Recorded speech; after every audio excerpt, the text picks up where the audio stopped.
라이브를 켜려고 했으나 대부분의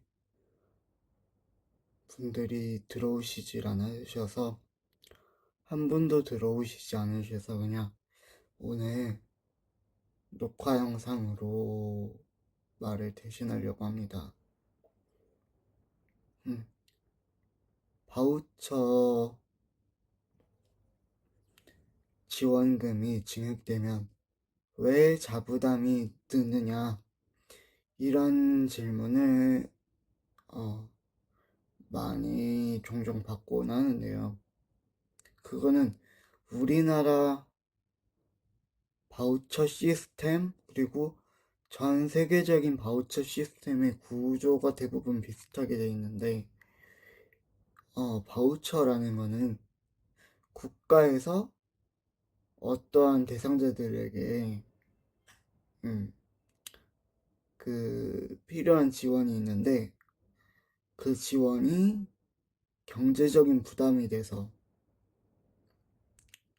받지 못하시는 분들을 위해서 그 지원을 바우처라는 걸로 일정 부분의 금액을 지원을 해줌으로써 부담감을 덜어주면서 지원을 받을 수 있도록 해주기 위함인데, 이게 참 말이 많죠. 바우처가 증액이 되면 우리가 더 부담감이 덜어져야지 왜 우리가 부담감이 더 커지느냐. 그 이유에는 가장 근본적인 문제, 그러니까 국가에서 세금으로 해주는 거다 보니까 그만큼의 재원을 투입하게 되면 또 이쪽에서 끌어오든 저쪽에서 끌어오든 메꿔야 돼요. 이게 기본적인 구조인데,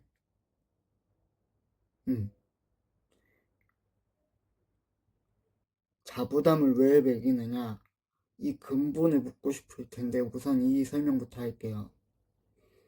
일단 재원을 메꿔야 돼요. 재원을 메꾸는데 어떻게 메꾸느냐,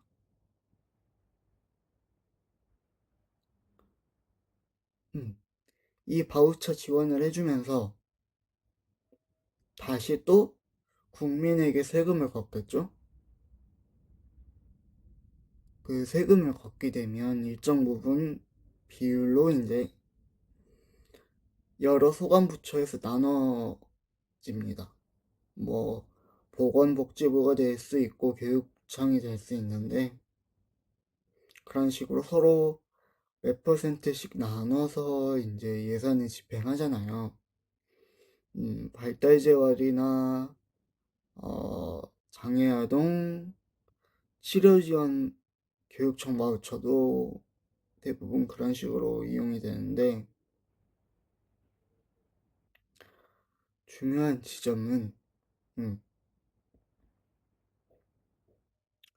자부담이라도 없으면 대부분 지원만 받으려고 하고 제대로 이용을 하지 않으시려는 분들이 있어요. 무슨 얘기냐면, 이거는 죄송한 얘기인데, 지원을 받으려고 카드를 받고 다 만들었는데 실상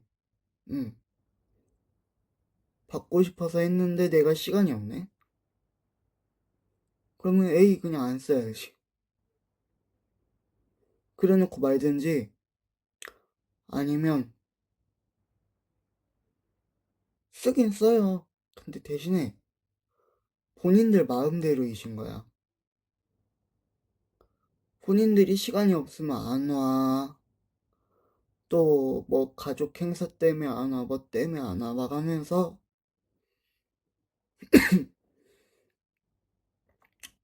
계속 이 핑계 저 핑계 대면서 빠지는 거예요.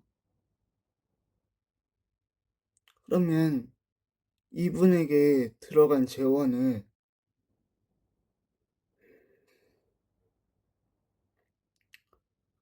다시 회수해야 되는데 회수하면 가만히 있으시겠어요? 아니잖아요. 줬다가 왜 뺏어가냐고 하실 분들 분명히 있잖아. 그러니까 일정 부분 음, 비용을 부담하면서 책임감을 가지라는 거예요. 그리고 우리나라의 발달 재활이랄지 어, 교육청 바우처 중에 장애아동 대상으로 하는 치료 지원 바우처들은 그 어떤 바우처도 대부분 다 비슷한데 음, 상담이나 치료 관련 바우처들은 대부분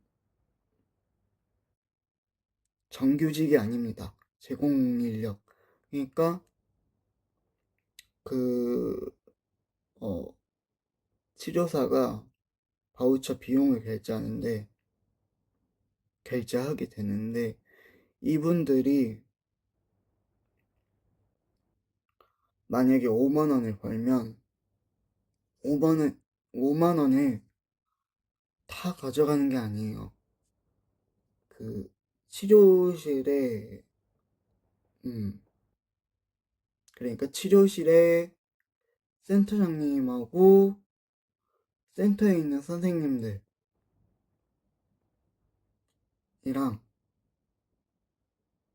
그러니까 비율제로 나눠 가져가요. 8대2, 6대4, 뭐 5대5 이런 식으로 대부분 비율제라고 하는데 이게 왜 그러느냐? 어, 심리치료나 이제 특수교육 바우처 그러니까 치료지원 교육청 바우처만의 특수성이라고도 할 수도 있고 뭐 대부분 바우처를 시행하는 상담센터의 음,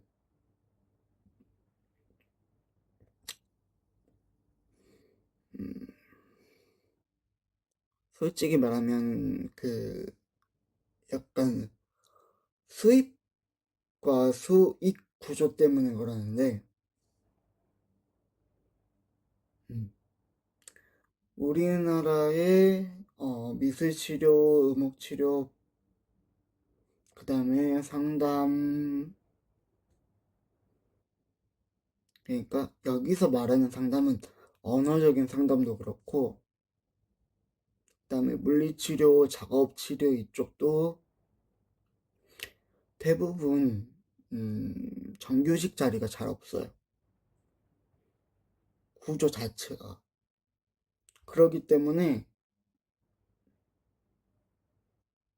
정규직 자리가 잘 없고, 그 다음에 이거를 정작 우리 대상자들은 수요층이 많을 거라고 생각하는데, 그 제공 인력, 그러니까 참여하는 치료사들 사이에서는 수요층이 음, 그렇게 많은 비율이 있지 않아요. 우리는 그 바우처의 대상이다 보니까 되게 가족이나 양육자나 그다음에 치료를 받는 아이들은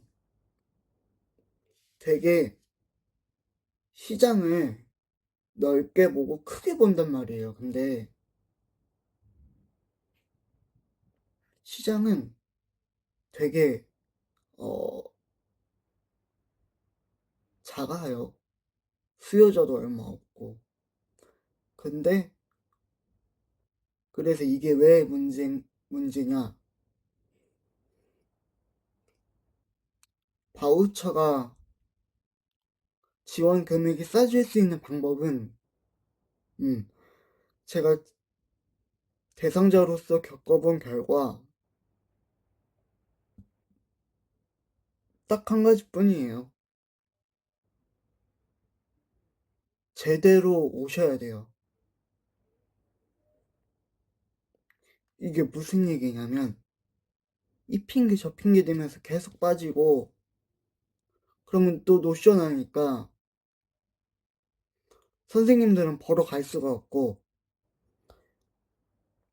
이 그 업계 구조 자체가 비율제고 프리랜서들한테 대부분 일이 가는데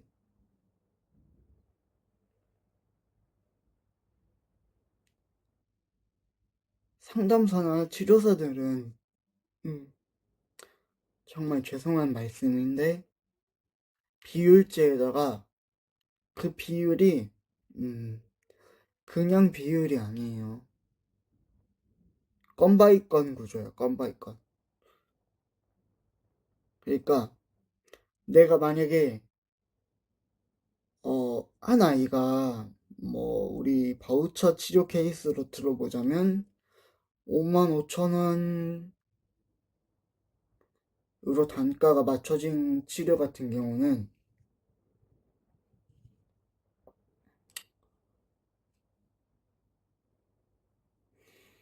8대2, 6대4 이런 식으로 가져간다고 했잖아요. 그러니까 그게 치료사가 6이 될 수도 있고 그 프리랜서를 고용한 기관이 4가 될 수도 있고 거꾸로 치료사가 4, 그다음에 음, 기관이 6을 가져갈 수도 있는 거예요.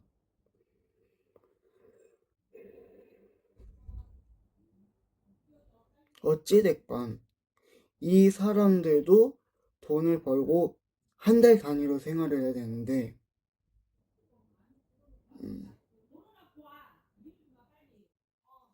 한 달 단위로 생활을 할 때 중요한 건 결론은 제가 앞서 말씀드렸잖아요. 이게 세금으로 움직이는 거라고. 그러니까 이 치료사들도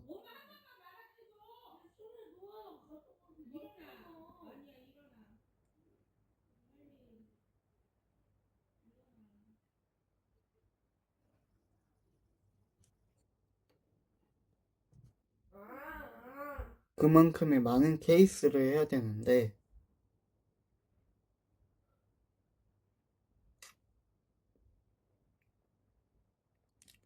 이게 항상 일정치가 않잖아요. 그런다고 보강을 잡아주면 제때제때 오시냐고요. 아니잖아요. 또 빠질 수도 있는 거고. 그러면 이 사람들의 급여는 어떻게 해요? 결론은 뭐, 진짜 그나마 조금 환경이 나은 기관들은 뭐 일정 부분 센터에서 메꿔주겠죠. 그러지 않으면 또 다른 케이스를 계속 받을 수밖에 없어요. 그래야 돈을 버니까. 이렇게 책임감 없게 하는데 자부담이 있어도 책임감 없게 하는데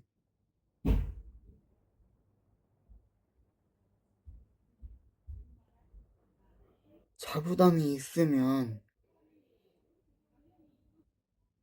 그나마 좀 낫죠. 근데 없으면 어떻게 될 것 같아요? 더 하겠죠. 왜 우리 장애 아이들과 장애 가족들만 더 지원을 받아야 되냐고요. 현실적으로 생각을 해보시라고요. 세금은 국민 누구나 다 내요. 그리고 치료사들이라고 예외가 없어요. 왜 치료사라고 아이들한테 희생을 하고, 어? 지금 당장 내 벌이가 안 돼서 나도 세금 못 내가지고 힘들어 죽겠는데 애들 옆에 왜 남아 있어야 돼요?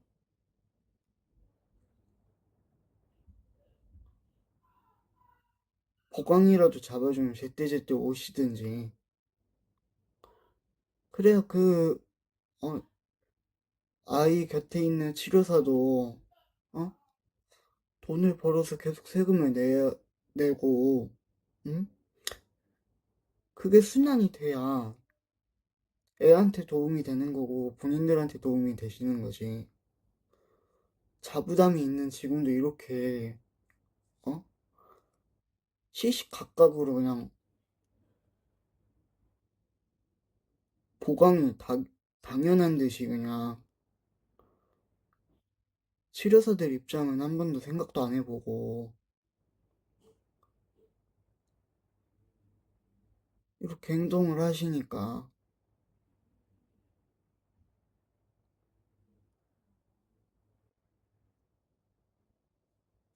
치료사들이 점점 없어지고 더 활동을 안 하는 거예요.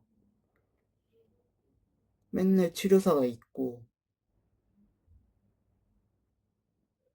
맨날 아이들 곁에 존재하는 게 아니라고요. 서로가 존중할 줄 알아야지. 그래야 세상이 돌아가는 거지. 어떻게 그렇게 막무가내 이런 말 할까요?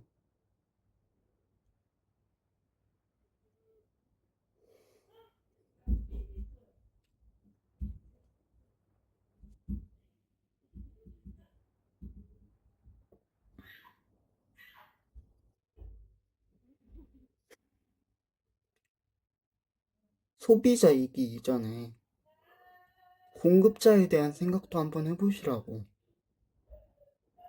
공급자는 사람이 아니에요? 로봇이에요? 뭐 기계예요? 감정이 없어요?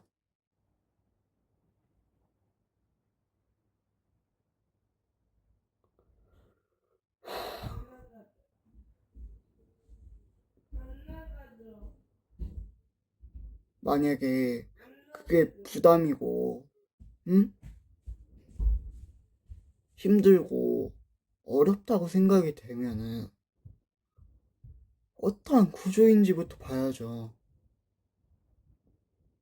인간 생태계의 구조를.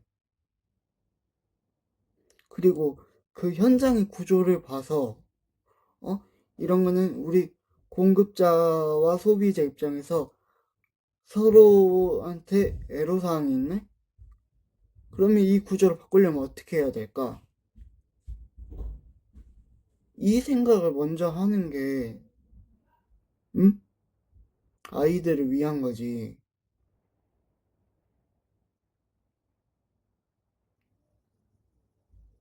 아이들을 위하고 본인들을 위하는 거지.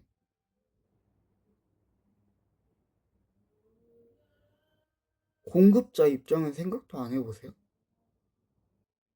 어찌됐건 그 기관이 있으려면 유지비라는 게 있잖아요. 그 유지비가 해결될 수 있어야지.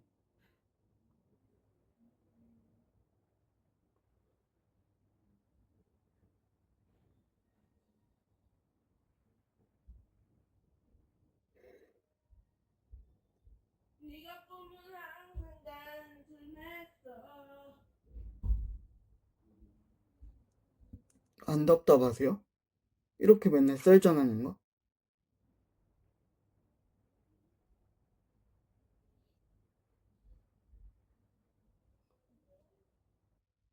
일단 눈앞에 있는 세금부터 치료사들이 해결하고 공급자들이 해결해야 아이 옆에서 뭔가를 해줄 수 있는 거지. 아무것도 안 했는데 뭘 어떻게 해주겠어요? 현실적으로. 어? 해줄 수 있는 게 없는데 내가 해결이 안 되면 지금 당장 내 생계가 해결이 안 되면 해줄 수 있는 게 없는데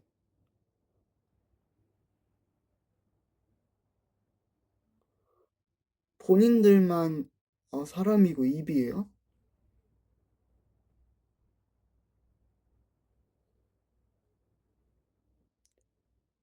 양육자 중심, 아이들 중심으로 생각하기 전에 공급자인 치료사와 기관의 입장도 좀 돌아보실 줄 아셔야죠.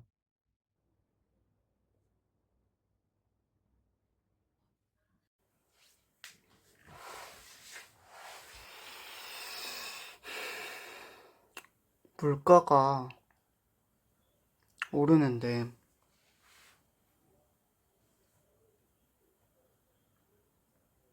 세금이 안 오를 수가 없잖아요.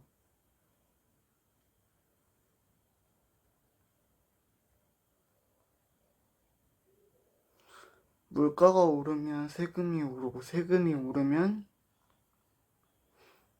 그만큼 지원의 폭을 넓혀주든 줄여주든 하겠지만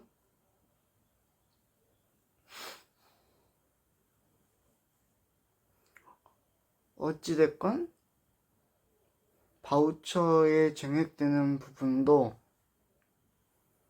물가 상승률의 반영이 있습니다. 물가가 오르는데 세금이 안 오를 수도 없고 그런다고 바우처만 증액시키고 또는 바우처만 안 올려버리면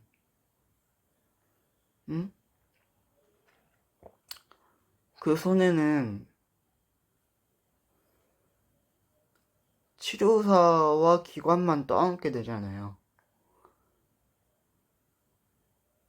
서로가 서로의 입장을 한 번쯤 생각해 볼 줄 알아야지.